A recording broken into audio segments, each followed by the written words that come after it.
Good evening, everyone. Welcome back to another class of science, class 9th। तो आज की class में हम लोग एक नया चैप्टर स्टार्ट करने वाले हैं जिसका नाम है डिस्क्राइबिंग मोशन अराउंड अस, जो आपकी क्लास 9th की बुक का चैप्टर नंबर 4 है। तो आज इसका पार्ट 1 है, यानी कि पहला पार्ट है। चैप्टर 2 में हमने सेल्स के बारे में पढ़ा था और चैप्टर 3 में हमने टिश्यूज़ के बारे में पढ़ा था। अब चैप्टर 4 से हम लोग थोड़ा फिज़िक्स में एंटर कर रहे हैं, जिसमें सबसे पहली चीज़ ही हमें मोशन के बारे में बताई गई है। तो चलिए देखते हैं आखिर इस चैप्टर में है क्या। सबसे पहले तो आपको पता होना चाहिए कि एक्चुअली ये मोशन वर्ड की मीनिंग क्या होती है, क्योंकि चैप्टर का नाम ही है डिस्क्राइबिंग मोशन अराउंड अस, यानी कि आप अपने आसपास के मोशन को डिस्क्राइब करोगे। बट ये मोशन एक्चुअली होता क्या है? मोशन यानी कि जो चीज़ चलती फिरती है, कोई चीज़ अगर मूवमेंट कर रही है, किसी चीज़ में मूवमेंट हो रहा है, तो वो हमारा मोशन होता है। अपने आसपास हमें मोशन को देखना है कि क्या है। तो जैसे आसपास आपको बटरफ्लाइज उड़ती हुई दिखती हैं, स्नेक्स लिटर करते हुए दिखते हैं, हॉर्सेस रनिंग, डस्ट पार्टिकल्स जो हमारे एयर में मौजूद होते हैं, अगर कहीं से धुआं निकल रहा है, ओशन टाइड्स हो, चाहे क्लाउड्स हो, अर्थ मून या फिर सन की मोशन हो, सब चीज़ हमारी मूव कर रही रहती है। ये सब हमारे आसपास का मोशन है। क्योंकि इतने अलग अलग डिफरेंट टाइप्स के हमारे पास मोशन है, इसलिए साइंटिस्ट ने क्या किया है, उन्होंने मोशंस को 2 टाइप्स में डिवाइड किया है। एक तो सिंपल मोशन है और दूसरा हमारा कॉम्प्लेक्स मोशंस है। अभी सबसे पहले आप लोग सिंपल मोशंस के बारे में पढ़ोगे, उसके बाद कॉम्प्लेक्स मोशंस के बारे में पढ़ोगे।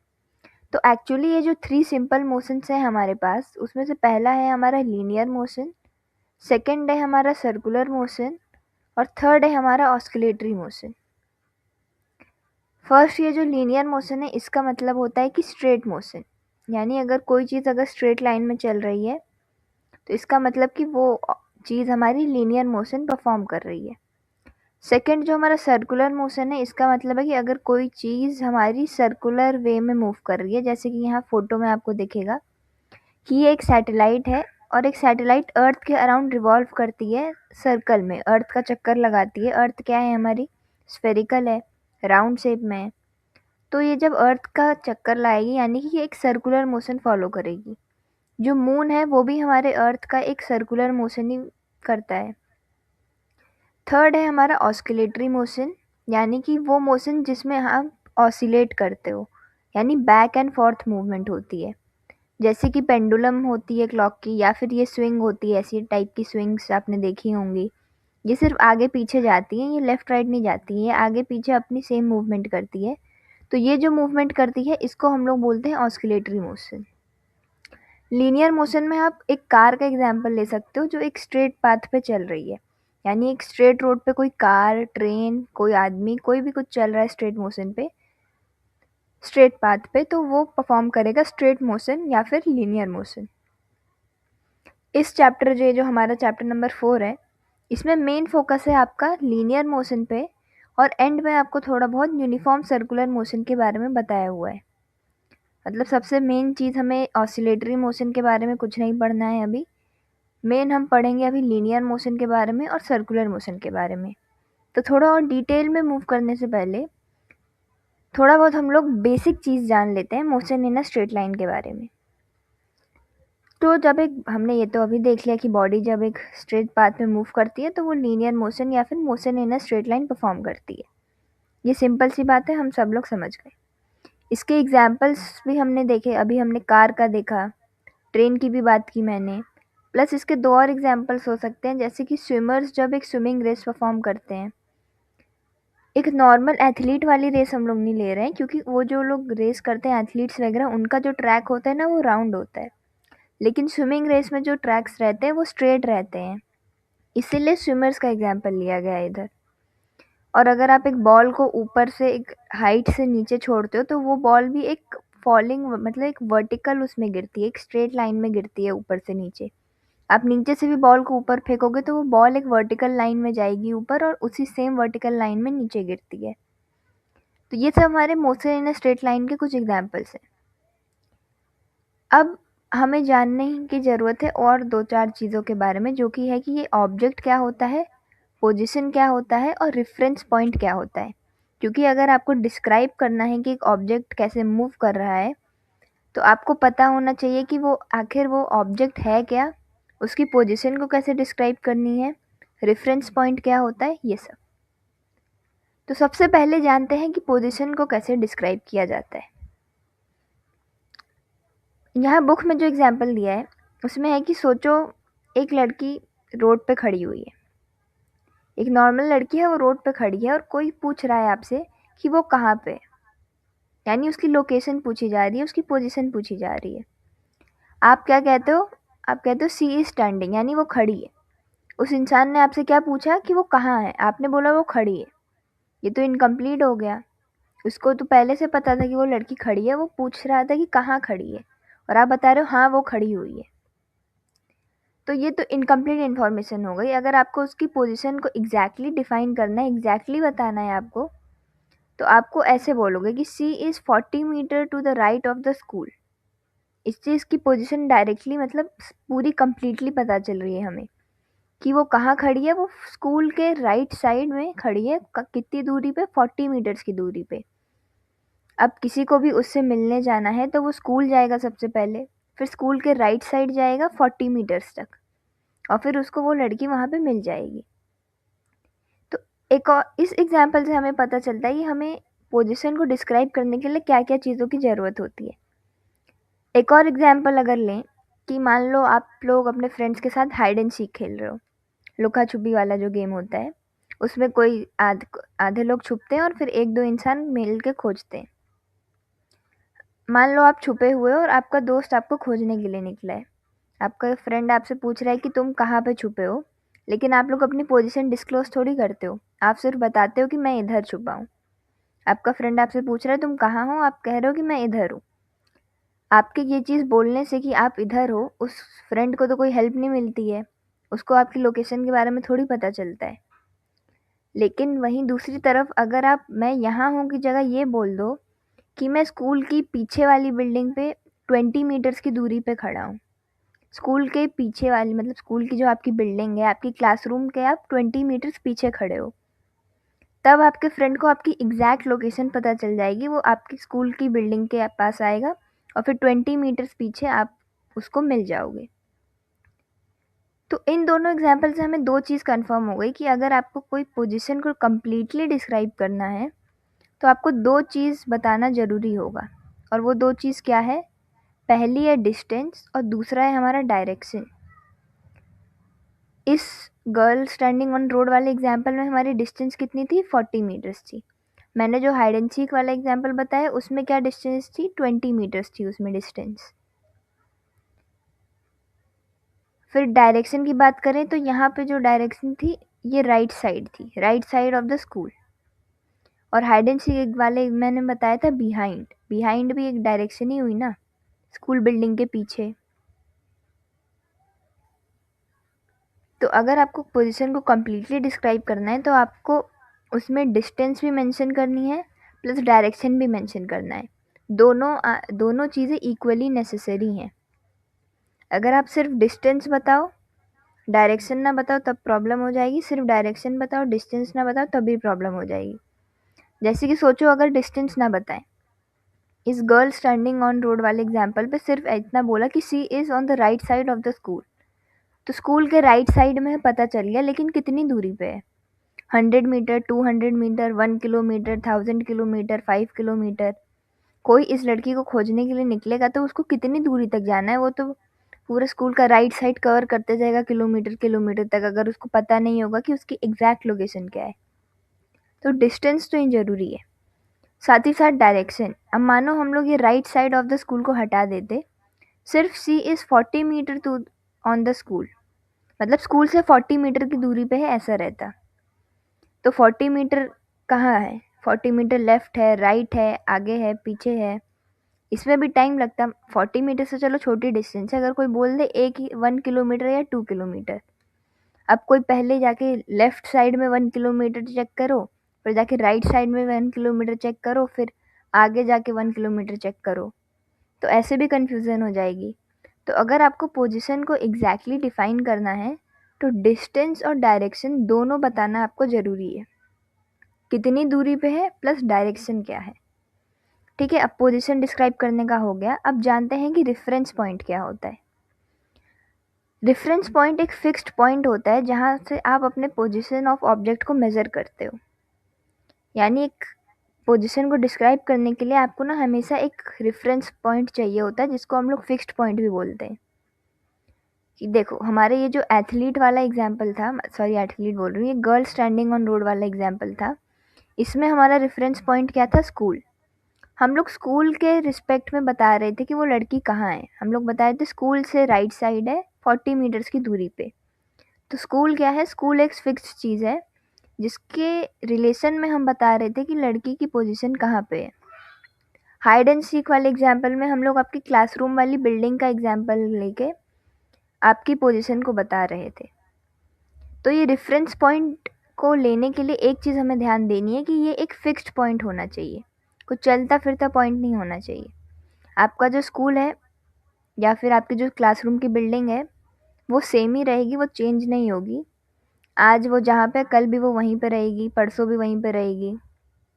ऐसा नहीं कि आपको कोई रेफरेंस पॉइंट लेना है, आप कोई चलते फिरते आदमी को या किसी एनिमल को आप रेफरेंस पॉइंट ले लिए कि मेरे सामने कोई अंकल खड़े हैं, मैं उनसे 20 मीटर्स की दूरी पे हूँ, आ जाओ। फिर थोड़ी देर बाद क्या अंकल वहाँ आगे निकल गए, फिर आप पीछे ही रह गए। तो अगर आपको रेफरेंस पॉइंट लेना है तो वो एक फिक्स्ड पॉइंट होना चाहिए जिससे आप अपनी पोजीशन को मेज़र कर सको। जैसे कि एक ट्री हो गया। एक और एग्जांपल यहाँ क्या लिया है हमने, ट्री को एक रेफरेंस पॉइंट की तरह लिया है। एक ट्री, उस ट्री के पास ना एक कार खड़ी हुई है, गाड़ी खड़ी हुई है। तो उस गाड़ी की पोजीशन को आप कैसे मेज़र करोगे? आप उस ट्री के रिस्पेक्ट में उस गाड़ी की पोजीशन को करोगे। जैसे जैसे उस गाड़ी की पोजीशन चेंज होगी तो आप ऐसा बोलोगे कि वो गाड़ी ट्री से पहले 20 मीटर्स की दूरी पे थी, अब 50 मीटर्स की दूरी पे हो गई। और अगर विथ रिस्पेक्ट टू ट्री हमारे कार की पोजीशन चेंज होगी, यानी कि ये मतलब है कि हमारी जो कार है वो मोशन में है विथ रिस्पेक्ट टू टाइम। जैसे मान लो 4 PM हो रहे हैं, 4 PM पे जो कार है वो ट्री से 20 मीटर्स की दूरी पे है, लेकिन 1 PM पे वो कार ट्री से हमारी 100 मीटर्स की दूरी पे हो जाती है। फिर 2 PM पे 500 मीटर्स की दूरी पे हो जाती है। तो इसका तो यही मतलब है कि उस कार की पोजीशन चेंज हो रही है, वो कार हमारा मोशन परफॉर्म कर रही है। एक और एग्जांपल क्या ले सकते हैं, जैसे कि आप लोग को अगर अपने घर का एड्रेस बताना होता है, मान लो आपका कोई दोस्त आया है आपके घर पे, आपको उसके लिए कुछ खरीदने जाना है, तो आप अपने घर के पास वाली दुकान पे जाओगे। फिर आपका दोस्त क्या कहता है कि आप तुम रुको, मैं चला जाऊँगा तुम्हारे लिए। आपके घर पे कोई नया नया आया है, उसको आपको बताना है कि आपके घर के सबसे पास वाली शॉप कहाँ पे है। तो आप कैसे उसको एक्सप्लेन करोगे कि आपके घर के पास जो शॉप है वो कहाँ पे है? आप यही बोलोगे कि मेरे घर से 50 मीटर्स की दूरी पे है, मेरे घर के राइट साइड में 50 मीटर्स की दूरी पे दुकान है, वहाँ तुमको मिल जाएगा। तो आप अपने घर को इस केस में रेफरेंस पॉइंट बना रहे हो और आप अपनी शॉप की, मतलब जो दुकान की पोजीशन है, आप उसको एक्सप्लेन कर रहे हो। तो एक चीज़ आपको हमेशा ध्यान देनी है कि ये जो रेफरेंस पॉइंट है ये हमेशा फिक्स्ड होगा, ये कभी चेंज नहीं होता है। अब दो इम्पॉर्टेंट क्वेश्चंस जो आते हैं वो ये हैं कि एक ऑब्जेक्ट कब मोशन में होता है और एक ऑब्जेक्ट कब रेस्ट में होता है। हमने स्ट्रेट मोशन देख लिया क्या होता है, हमने पोजीशन डिस्क्राइब करना देख लिया, हमने रेफरेंस पॉइंट भी देख लिया। लेकिन अब हम ये कैसे बताएंगे कि कौन सा ऑब्जेक्ट मोशन में है या कौन सा ऑब्जेक्ट रेस्ट में है? इसकी करेक्ट डेफिनेशन आपको जो होगी, जो करेक्ट वर्डिंग्स होंगी वो इस टाइप से होंगी कि if the position of an object changes with respect to the reference point with time, the object is said to be in motion. यानी अगर रेफरेंस पॉइंट के रिस्पेक्ट में टाइम के साथ साथ ऑब्जेक्ट की पोजीशन में चेंज आ रहा है, तब वो ऑब्जेक्ट हमारा मोशन में होगा। और रेस्ट पे कब होता है ऑब्जेक्ट? जब उसकी पोजीशन में टाइम के साथ साथ रेफरेंस पॉइंट के रिस्पेक्ट में कोई चेंज नहीं आ रहा है, तो वो फिर हमारा रेस्ट पे होगा। यहाँ पे जो दो इम्पॉर्टेंट कीवर्ड्स हैं, पहला तो है रेफरेंस पॉइंट और सेकंड है विद टाइम। अगर मे भी आपसे एग्ज़ाम वगैरह में डेफिनेशन पूछी जाए तो रेफरेंस पॉइंट और टाइम ये हमारे दो कीवर्ड्स होंगे। कि रेफरेंस पॉइंट के रिस्पेक्ट में प्लस टाइम के साथ साथ पोजीशन में चेंज होना चाहिए, तभी ऑब्जेक्ट हमारा मोशन में होगा, नहीं तो नहीं। अच्छा, पॉजिटिव एंड नेगेटिव डायरेक्शंस को भी देख लेते हैं अब। जैसे कि आपने नंबर लाइन तो देखा होगा ना, कि नंबर लाइन कैसी होती है, आपने मैथ्स वगैरह में पढ़ा होगा। तो क्या होता है नंबर लाइन में, यहाँ बीच में ज़ीरो रहता है और नंबर लाइन के राइट साइड में के सारे नंबर्स हमारे पॉजिटिव होते हैं ना, और नंबर लाइन के लेफ्ट साइड जितने नंबर्स रहते हैं वो हमारे नेगेटिव रहते हैं। तो सेम रूल हम लोग इधर भी फॉलो कर रहे हैं। जैसे कि मान लो आप यहाँ पे अपना ऑब्जेक्ट ले रहे हो, यहाँ पे आपके ऑब्जेक्ट का ओरिजिन है। अगर आपका ऑब्जेक्ट जो है वो राइट साइड मूव कर रहा है, यानी कि उसकी जो मोशन है वो पॉजिटिव होगी। लेकिन वहीं अगर वो लेफ़्ट साइड मूव कर रहा है ना, तो उसकी मोशन जो है, उसकी मूवमेंट हम नेगेटिव लेंगे। इस पॉजिटिव और नेगेटिव को लेने से ना हमें मोशंस के जो इक्वेशंस होते हैं, जो आप आगे पढ़ोगे चैप्टर में, वो सॉल्व करने में आपको आसानी होगी। तो बस सिंपल से याद रखना है कि अगर राइट साइड मूव कर रहा है कोई चीज़, तो वो पॉजिटिव होगी उसकी डायरेक्शन, और अगर लेफ़्ट साइड मूव कर रहा है तो नेगेटिव होगी डायरेक्शन। जस्ट लाइक हमारी नंबर लाइन होती है, एकदम वैसे ही। अब बात करते हैं डिस्टेंस और डिस्प्लेसमेंट के बारे में। अब हमारा पहला इंपॉर्टेंट टॉपिक आ रहा है, जो कि है डिस्टेंस और डिस्प्लेसमेंट। तो आखिर ये डिस्टेंस क्या होता है, एक एग्जांपल लेके समझते हैं। जैसे कि मान लो एक एथलीट का एग्जांपल लेते हैं। एक एथलीट है, वो एक पॉइंट ओ से, यानी कि पॉइंट ओरिजिन से ना दौड़ना स्टार्ट करती है। फिर दौड़ते दौड़ते वो जाती है पॉइंट बी तक। ओ से स्टार्ट की, बी तक पहुंची। फिर बी के बाद वो आगे और अपना रनिंग कंटिन्यू करती है, और फिर जाके वो पॉइंट ए पे पहुंच जाती है। लेकिन पॉइंट ए पे पहुंचने के बाद वो आगे नहीं जाती है, वो वापस उसी अपने सेम पाथ को रिट्रेस कर लेती है, और फिर वो वापस बी पे पहुंच जाती है। यानी वो ओ से स्टार्ट की थी, ओ से बी गई, बी से ए गई, ए से फिर वो वापस बी आ गई। उसने यहाँ ए के बाद यू टर्न नहीं लिया, उसने सेम इसी पाथ को रिट्रेस किया। यहाँ मैंने इसे यू टर्न अंडरस्टैंडिंग के लिए बनाया है कि वो वापस बी पे आ गई, बट उसने यू टर्न नहीं लिया है कोई, उसने पाथ को रिट्रेस किया है अपने। तो देखिए, ओ से स्टार्ट किया, बी तक गई, बी से ए गई, ए से फिर वापस वो बी तक आ गई। अब बताओ उसने कितनी डिस्टेंस ट्रैवल की। हमें यहाँ पे ऐसा नहीं कि नहीं दिया हुआ है, हमें दिया हुआ है कि ओ से ए तक, यानी कि इधर से इधर तक की जो डिस्टेंस है वो 100 मीटर है। और फिर जो ए टू बी की डिस्टेंस है हमारी, यानी यहाँ से यहाँ तक की डिस्टेंस जो है वो हमारी 60 मीटर है। तो अब बताओ टोटल डिस्टेंस कितनी ट्रैवल की इसने, बताइए चैट बॉक्स में। इस एथलीट की जो टोटल डिस्टेंस है वो कितनी हुई।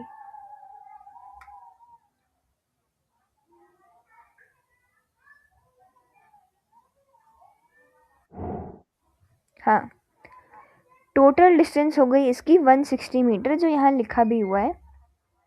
क्योंकि यहाँ ओ टू ए तो 100 हो गया और ए टू बी 60 हो गया, तो डायरेक्टली हमें इसको प्लस कर देना है, तो 160 मीटर आ गया। तो टोटल डिस्टेंस तो इसकी 160 मीटर हो गई आराम से। अच्छा, एक और चीज़, अगर मान लो यहाँ ओ टू ए 100 था, बी टू ए हमारा 60 था, तो ओ टू बी कितना हो जाएगा, 40 हो जाएगा। इसका यूज़ हम आगे करेंगे, ठीक है। तो अब इसकी डिस्टेंस ट्रैवल हमने देख लिया। तो इस एग्जाम्पल से हमें क्या पता चलता है कि एक्चुअली ये जो डिस्टेंस ट्रैवल होता है, it is the actual path covered by an object. मतलब कि ये जो हमारी एथलीट थी वो हमारे ऑब्जेक्ट की तरह ही तो काम कर रही थी, ये ऑब्जेक्ट थी हमारी। तो इसने जितना मतलब लेंथ ट्रैवल किया, इसने जितना पाथ कवर किया एक्चुअली, वो हमारा था डिस्टेंस।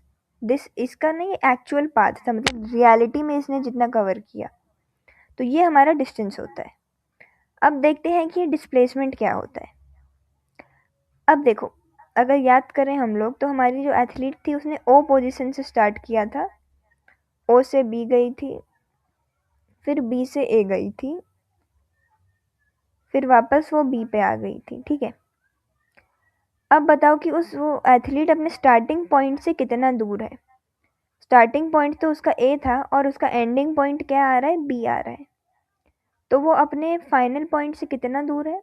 हमने अभी पीछे वाले एग्जाम्पल में किया था कि कितना दूर था। ओ टू बी की डिस्टेंस जो है, ओ टू बी की कितनी डिस्टेंस है, वो उसका वो हो जाएगा कि कितनी दूर है वो अपने स्टार्टिंग पॉइंट से। स्टार्टिंग पॉइंट क्या था, ओ था, एंडिंग पॉइंट क्या है, बी है। तो ओ टू बी की डिस्टेंस क्या हुई, बताइए।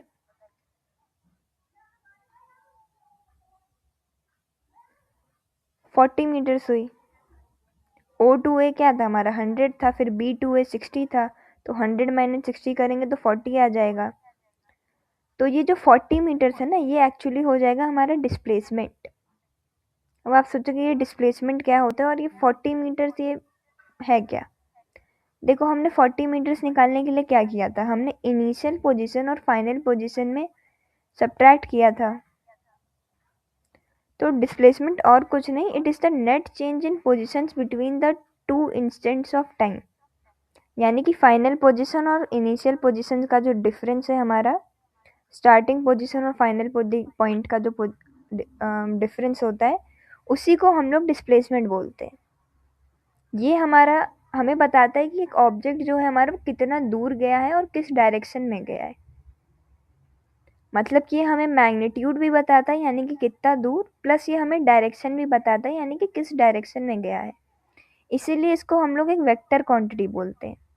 जो डिस्टेंस है वो हमारी स्केलर क्वांटिटी है। स्केलर और वेक्टर क्वांटिटी क्या होती है मैं आगे आपको बताती हूँ। लेकिन अभी के लिए जो आपको जानना है कि ये जो डिस्प्लेसमेंट है, इसमें दो चीज़ हमें ज़रूरी होती हैं, जो कि है मैग्नीट्यूड और डायरेक्शन दोनों। डिस्टेंस में हमें सिर्फ और सिर्फ मैग्नीट्यूड चाहिए होता है, यानी कि जो हमारी वैल्यू होती है, जैसे सिर्फ 160 मीटर हमें रिक्वायर्ड है डिस्टेंस को मेंशन करने के लिए। आपसे कोई पूछे कि वो जो एथलीट है उसने कितनी डिस्टेंस कवर की, तो आप सीधे बोलोगे 160 मीटर्स, तो वो आंसर आपका कंप्लीट है।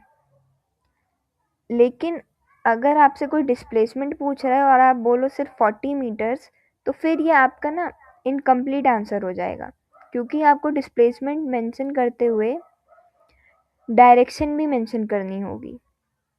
जैसे ईस्ट हो, वेस्ट हो, साउथ हो, नॉर्थ हो, जो डायरेक्शन हो आपको वो मेंशन करनी होगी, नहीं तो आपका आंसर इनकम्प्लीट होगा।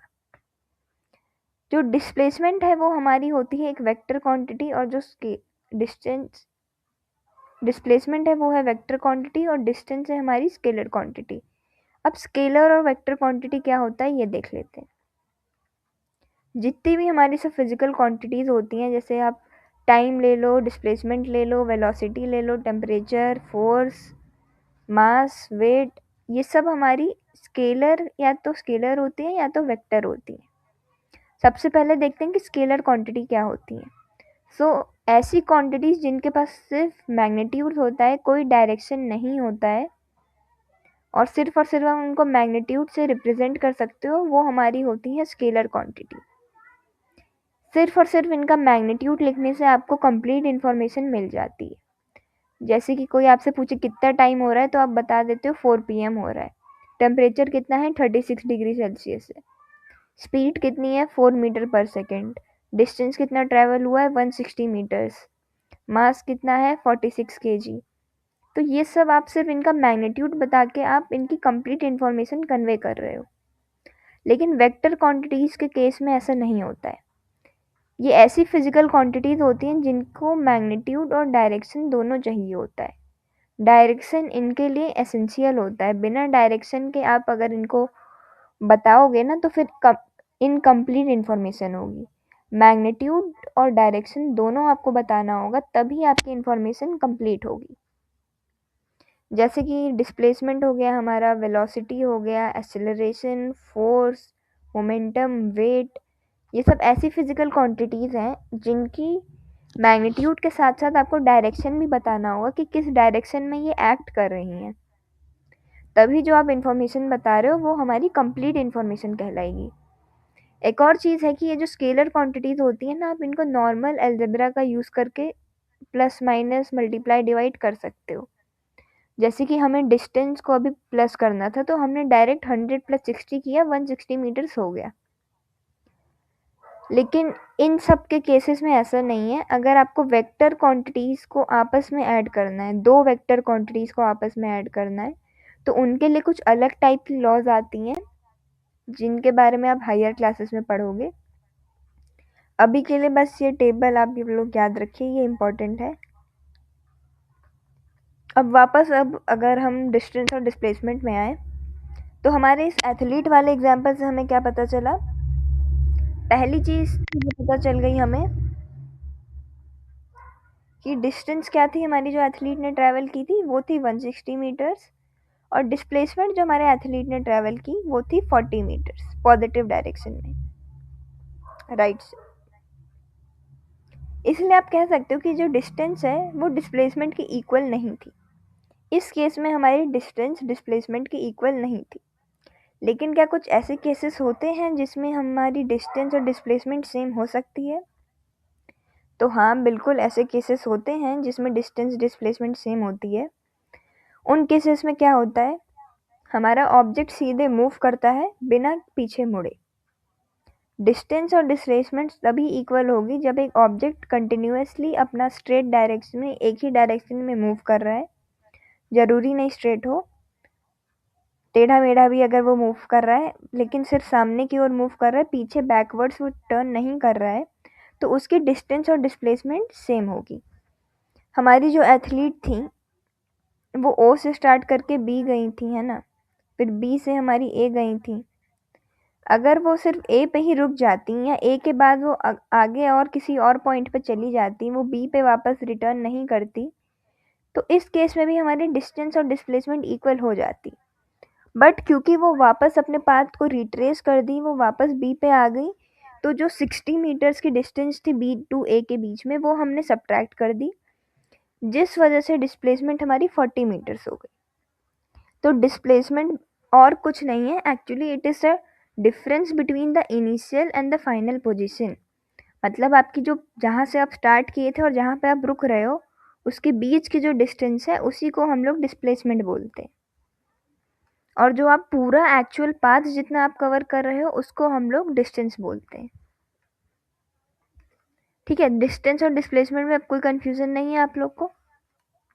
तो चलिए अब एक एक्टिविटी देखते हैं जो कि है बॉल थ्रोन वर्टिकली अपवर्ड के बारे में, कि क्या होगा कि जब आप एक बॉल को हवा में वर्टिकली अपवर्ड थ्रो करोगे। इसमें आपको क्या करना है, आपको एक नॉर्मल बॉल लेनी है, क्रिकेट बॉल या टेनिस बॉल, और फिर उसको आपको ऐसे ऊपर की ओर थ्रो करना है। जब आप उसको थ्रो करोगे क्या होगा कि वो एक पॉइंट से आप थ्रो करोगे, उस पॉइंट को क्या नाम दिया आपने, ओ दिया। यहाँ पे सबसे जो इनिशियल पॉइंट है वो ओ। उसके बाद वो बॉल ऊपर जाएगी, वो एक पॉइंट ए रीच करेगी, उसके बाद बीच वाला जो है ये वाला पॉइंट ए रीच करेगी, उसके बाद फिर वो पॉइंट बी रीच करेगी, यानी जो हाईएस्ट पीक है उसकी बी करेगी। फिर धीरे धीरे वो सी पे आएगी, यानी नीचे आएगी, फिर फाइनली वो ओ पे रिटर्न कर जाएगी। मतलब जब आप एक बॉल को ऊपर थ्रो करोगे तो हवा में लटक तो जाती नहीं है, वो वापस नीचे आ जाती है, तो वो उसी सेम पाथ को रिट्रेस करती है। यहाँ पे आपको ऐसे यू टर्न वाला दिखाया गया है बेटर अंडरस्टैंडिंग के लिए, लेकिन जब आप बॉल को ऐसे ऊपर थ्रो करते हो तो वो उसी सेम प्लेन के अकॉर्डिंग वापस उसी स्ट्रेट लाइन में वापस नीचे आती है। तो इस केस में बताओ हमारी इस बॉल ने डिस्टेंस कितनी ट्रैवल की, बताइए। जो हमारी ये बॉल थी जिसको हमने ओ से छोड़ा, उसने टोटल डिस्टेंस कितनी ट्रैवल की? ओ से वो बी तक गई, फिर वापस बी टू ओ आई, तो टोटल डिस्टेंस इसकी कितनी हुई, प्लस इसकी जो टोटल डिस्प्लेसमेंट थी वो कितनी हुई? जल्दी से चैट बॉक्स में बताइए।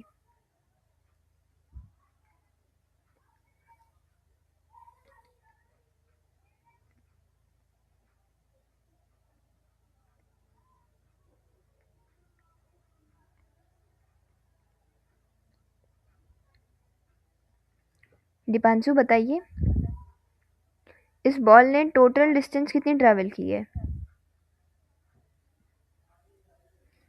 बॉल कहाँ गई? पहले ओ से उसका इनिशियल पॉइंट था, फिर उसने फाइनल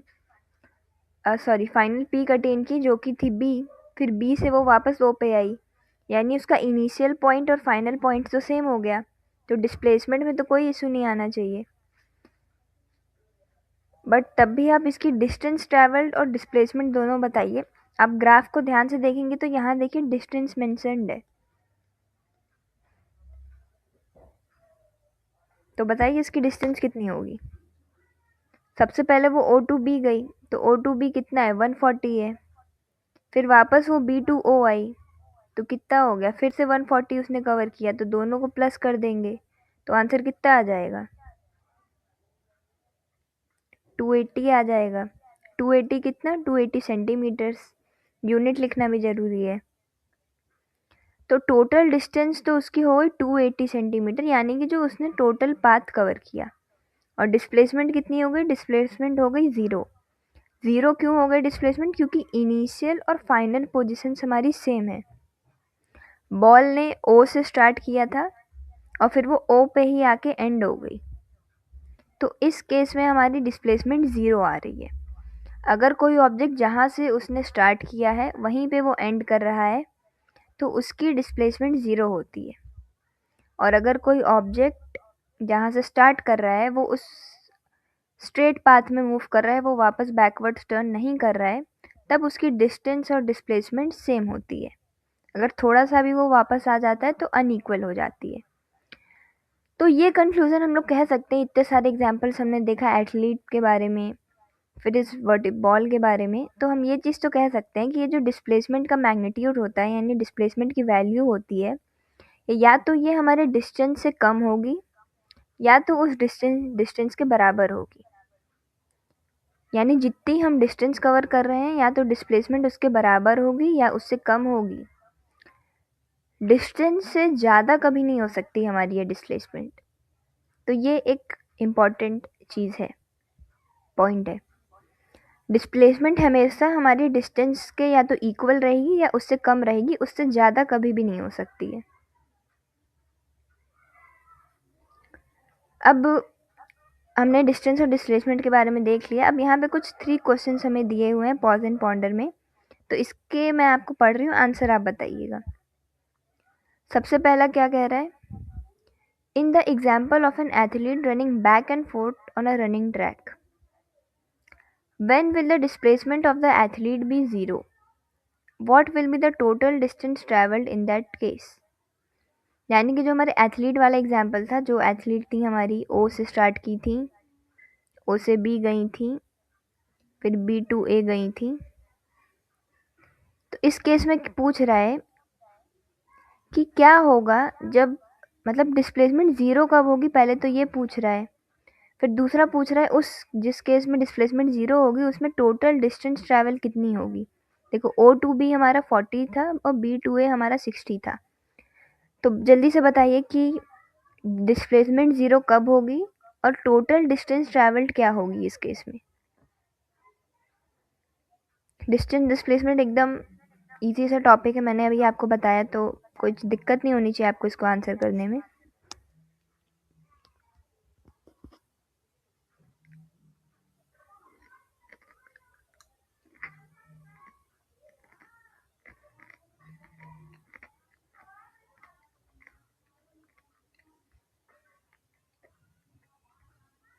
बताइए बेटा, दीपांशु क्लास में है ना आप, बताइए।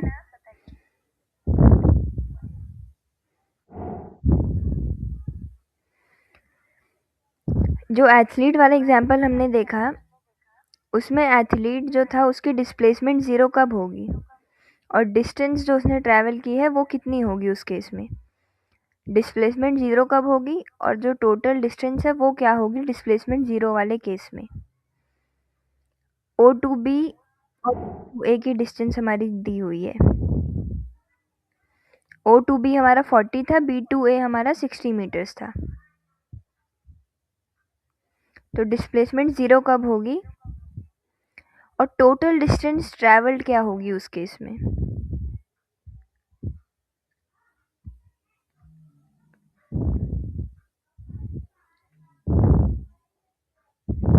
देखिए लगता है आपको समझ नहीं आया। देखिए मैंने अभी क्या बताया, डिस्टेंस डिस्प्लेसमेंट जो है हमारी वो 0 तभी होगी जब इनिशियल पॉइंट और फाइनल पॉइंट हमारा सेम हो। यानी जहाँ से आपने चलना स्टार्ट किया है आप वहीं पे आके रुक जा रहे हो। यानी जैसे कि अगर आप अपने घर से निकलते हो, फिर आप दुकान तक जाते हो, आप शॉप तक जाते हो, फिर आप शॉप से वापस अपने घर आ जाते हो, तो आपकी डिस्प्लेसमेंट कितनी हुई उस केस में? 0 हुई, क्योंकि आपने अपने घर से अपनी जर्नी स्टार्ट की थी और अपनी जर्नी को ही आप घर पे ही एंड कर रहे हो। तो आपकी डिस्प्लेसमेंट, टोटल डिस्प्लेसमेंट हो गई 0। लेकिन जो आपकी डिस्टेंस आपने ट्रैवल की ना, वो 0 नहीं होगी। वो डिस्टेंस होगी आपके घर से लेकर शॉप तक और शॉप से लेकर घर तक। उन दोनों को आप प्लस करोगे तो आपकी डिस्टेंस आएगी। तो डिस्प्लेसमेंट 0 तब होगी जब एथलीट हमारी ओ से रेस स्टार्ट करके ओ पे ही एंड ख़त्म करेगी, और टोटल डिस्टेंस उस केस में हो जाएगी हमारी 200 मीटर, क्योंकि पहले ओ टू ए गई तो 100 मीटर हो गया, फिर वापस ए टू ओ आई, फिर 100 मीटर हो गया, दोनों को प्लस करोगे तो क्या हो जाएगा? 200 मीटर हो जाएगा। ठीक है, समझ गए एग्जाम्पल नंबर 1। अब सेकंड वाला देखते हैं। सेकंड वाला क्या कह रहा है? Fuel used in a vehicle depends on which of the following, justify और आंसर। टोटल डिस्टेंस ट्रैवल्ड या फिर डिस्प्लेसमेंट।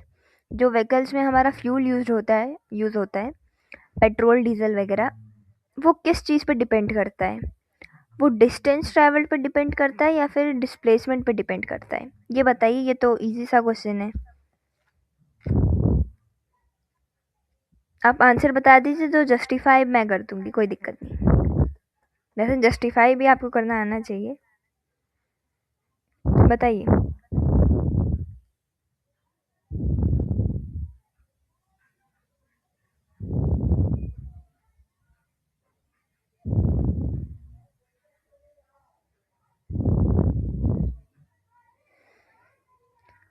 देखिए मैं बताती हूँ, आप बता नहीं रही, क्योंकि जो व्हीकल्स में हमारा कार वगैरह में, बाइक्स वगैरह में जो फ्यूल यूज़ होता है, वो तो हमारा टोटल डिस्टेंस ट्रैवल पे डिपेंड करता है। आप अपने घर से कार लेके निकल रहे हो, उसके बाद आप शॉप तक जा रहे हो, फिर शॉप से वापस आप अपने घर आ रहे हो, तो ऐसा तो है नहीं आपका जो फ्यूल यूज्ड है वो 0 रहेगा। जितना आप डिस्टेंस ट्रैवल करोगे उस हिसाब से आपका फ्यूल ख़त्म होगा ना। डिस्प्लेसमेंट तो क्योंकि उस केस में 0 हो गई, आप घर से शॉप गए, शॉप से वापस घर है, डिस्प्लेसमेंट 0 हो गई। लेकिन जो फ्यूल यूज्ड हुआ है वो थोड़ी 0 रहेगा, उसका कोई रिलेशन नहीं है डिस्प्लेसमेंट से, क्योंकि displacement is actually the difference between the initial and the final position. लेकिन फ्यूल तो हमारा डिस्टेंस ट्रैवल पे डिपेंड करता है। मान लो आपने 2 किलोमीटर्स की डिस्टेंस ट्रैवल की, तो 2 किलोमीटर जितना फ्यूल आपकी गाड़ी ने यूज़ किया। कोई डाउट इसमें नहीं होगा। फिर क्वेश्चन नंबर 3 क्या कह रहे हैं? A ball rolls down an incline track as shown in figure 4.6। यानी एक ये जो फिगर है, इसमें बॉल हमारी O टू D तक जा रही है ऐसे इंक्लाइन करके, ऐसे। तो बताओ ये जो is it's motion a straight line motion? अच्छा, ये जो मोशन परफॉर्म कर रही है क्या वो स्ट्रेट लाइन है? पहली चीज़ तो ये बताओ। सेकेंड ये बताओ, assuming the starting point of the ball to be the origin, can its motion from O to D be depicted using a horizontal line as shown in figure 4.3?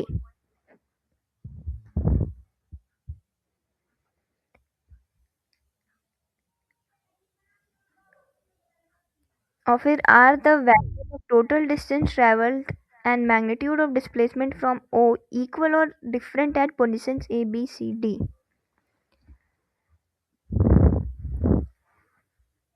यानी कि ये पूछ रहा है सबसे पहले क्या ये हमारा स्ट्रेट लाइन मोशन है, और दूसरा पूछ रहा है कि क्या डिस्प्लेसमेंट जो ये ट्रैवल हो रही है ये हर जगह पे सेम है।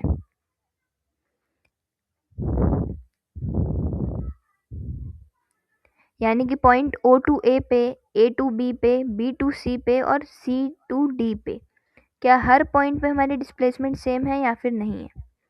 सबसे पहले ये देखते हैं कि क्या ये एक स्ट्रेट लाइन मोशन है। तो हाँ, ऑब्वियस सी बात है, ये एक स्ट्रेट लाइन मोशन है। O टू A देखिए एकदम स्ट्रेट पाथ है, बॉल हमारी सीधे ऐसे जा रही है, कहीं इधर उधर नहीं जा रही है, तो ये है एक हमारा स्ट्रेट लाइन मोशन। फिर ये पूछ रहा है कि can its motion from O to D be represented using a horizontal line? हाँ, हम लोग हॉरिजॉन्टल नंबर लाइन का यूज़ करके ओरिजिन को O लेके हम लोग आराम से इसको एक हॉरिजॉन्टल लाइन करके रिप्रेजेंट कर सकते हैं, जैसे यहाँ किया भी हुआ है। फिर थर्ड पार्ट क्या पूछ रहा है, are the total distance travelled and magnitude of displacement equal at A B C D. यानी जो डिस्टेंस ट्रेवल्ड है और जो डिस्प्लेसमेंट है क्या वो इक्वल है। तो टोटल डिस्टेंस ट्रेवल्ड और टोटल डिस्प्लेसमेंट तो देखो इक्वल है। और अगर हम देखें एक एक पॉइंट पे, यानी कि पॉइंट ए पे देखो आप, या फिर पॉइंट बी पे देखो, पॉइंट सी पे देखो, या पॉइंट डी पे देखो, जिस भी पॉइंट पे आप देखोगे डिस्टेंस इज इक्वल टू हमारा डिस्प्लेसमेंट। क्योंकि देखो ओ टू ए क्या है हमारा 40 सेंटीमीटर है, फिर हमारा ओ बी क्या है, ओ बी हमारा 40 सेंटीमीटर हो जाएगा, 50 सेंटीमीटर। फिर ओ टू सी क्या है हमारा, ओ टू सी हमारा 50 + 20 हो जाएगा, यानी कि 70 सेंटीमीटर। और जो ओ टू डी है वो कितना हो जाएगा हमारा, वो हो जाएगा 70 + 30 सेंटीमीटर, क्योंकि यहाँ सी टू डी की डिस्टेंस कितनी है 30, तो हो गया 100 सेंटीमीटर। अब क्योंकि ये जो हमारी बॉल थी, जो इंक्लाइंड बॉल ट्रैवल कर रही है, ये सीधे ट्रैवल कर रही है, ये अपना पाथ रिट्रेस वगैरह नहीं कर रही है। इसका फाइनल इनिशियल पॉइंट इसका ओ है और फाइनल पॉइंट इसका डी है। तो इसकी डिस्टेंस और डिस्प्लेसमेंट हमारी इक्वल होगी, और किसी भी पॉइंट पे ये अपने पाथ को रिट्रेस नहीं कर रही है। तो इसकी total distance is equal to total displacement at every point. ठीक है, कोई डाउट नहीं इसमें। क्वेश्चन नंबर 1 फिर से। अच्छा, क्वेश्चन नंबर 1 में ये पूछ रहा था हमसे कि डिस्प्लेसमेंट 0 कब होगी और टोटल डिस्टेंस ट्रैवल क्या होगी उस केस में। तो सबसे पहले तो आपको डिस्प्लेसमेंट का मीनिंग पता होना चाहिए कि displacement is actually the difference in the initial and the final position. ये या तो हमारे जो डिस्टेंस ट्रैवल्ड है उससे इक्वल होगा या फिर उससे छोटा होगा। डिस्प्लेसमेंट कभी भी डिस्टेंस ट्रैवल से बड़ा नहीं होता, हमने अभी आज ही की क्लास में पढ़ा है। तो हमने ये भी पढ़ा था आज की क्लास में कि डिस्प्लेसमेंट 0 कब होता है। डिस्प्लेसमेंट 0 तभी होता है जब जहाँ से आप स्टार्ट कर रहे हो आप वहीं पे अपनी जर्नी को एंड करते हो। हमारी एथलीट कहाँ से स्टार्ट कर रही थी, वो पॉइंट ओ से स्टार्ट कर रही थी। तो डिस्प्लेसमेंट 0 तभी होगा जब वो पॉइंट ओ पे एंड भी करेंगी। पहले क्या कर रही थी एथलीट जी, वो बी पे ही एंड कर दे रही थी अपना, यानी कि उनकी टोटल डिस्टेंस ट्रैवल कितनी हो रही थी, तब उनकी टोटल डिस्टेंस ट्रैवल 160 मीटर हो रही थी, क्योंकि वो बी पे ही एंड कर दे रही थी। अब उनको अपनी टोटल डिस्प्लेसमेंट 0 करने के लिए और 40 मीटर कवर करना होगा, यानी कि ओ पे आना होगा, तब जाके उनकी डिस्प्लेसमेंट 0 होगी। तो एथलीट जी हमारी और आगे आएंगी, वो ओ पे आ जाएंगी, जिस वजह से 160 + 40 कर देंगे हम लोग, जो आंसर आ जाएगा हमारा 200 मीटर। इस केस में हमारी डिस्प्लेसमेंट 0 हो जाएगी और टोटल डिस्टेंस ट्रेवल्ड हमारी 200 मीटर हो जाएगी। ठीक है, तो आज की क्लास के लिए बस इतना ही रखते हैं। आज की क्लास हमने छोटी सी रखी थी, मतलब छोटे टॉपिक्स के बारे में रखा था, डिस्टेंस डिस्प्लेसमेंट के बारे में और थोड़े बेसिक्स के बारे में। नेक्स्ट क्लास में हम लोग स्पीड, एवरेज स्पीड, इन सब के बारे में पढ़ेंगे। आज की क्लास की चीज़ें रिवाइज करना मत भूलिएगा। ज़्यादा कुछ था नहीं आज की क्लास में, बस छोटे से कंसेप्ट थे हमारे, बेसिक वो था। इस चैप्टर में की स्टार्टिंग में भी ज़्यादा कुछ है नहीं, मेन चीज़ तब आएगी जब न्यूमेरिकल्स वगैरह करने होंगे। ठीक है, तो जो जो भी मैंने आज पढ़ा है उसको रिवाइज कर लीजिएगा। बाकी मिलते हैं नेक्स्ट क्लास में। Thank you so much, bye bye.